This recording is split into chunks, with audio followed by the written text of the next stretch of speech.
I'm Carol Archer. I'm Scott Archer. And we're from Phoenix, Arizona. We'd never had any experience with an injury.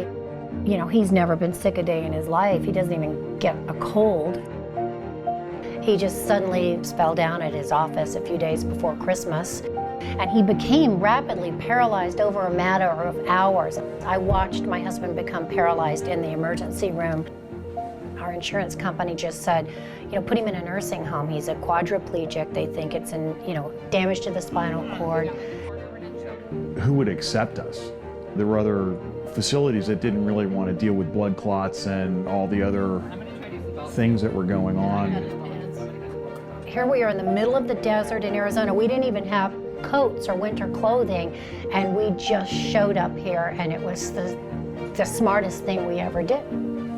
For the first probably 6 weeks we were here, it was 7 days a week, intense therapy.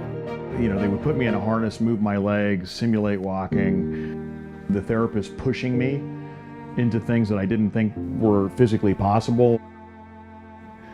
Something sort of clicked. I woke up in the middle of the night and I could raise my legs. And then it was just work it hard, work really hard. Dr. Kessler, she's the one that, figured out this guy's not injured in his spinal cord. He's injured in a different way, and so maybe we need to approach this in a different way.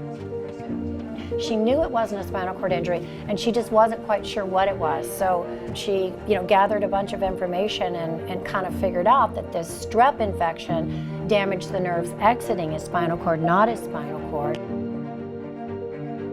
It enabled her to put us on whatever the right track and the right medicine, the right exercise programs.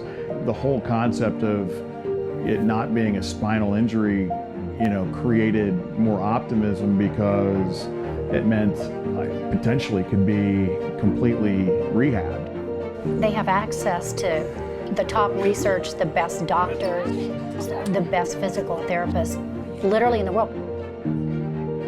What they kept saying in Phoenix is, well, we can be hopeful, but we just need to plan for the worst.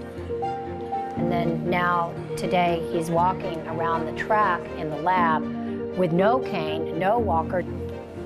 That just all went away, and he got his life back.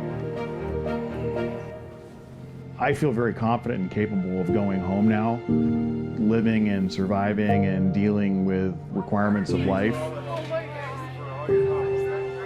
Who knows where we're going to be 8 weeks from now, but we wouldn't have gotten the start if we hadn't come here. It saved his life. It saved my husband's life.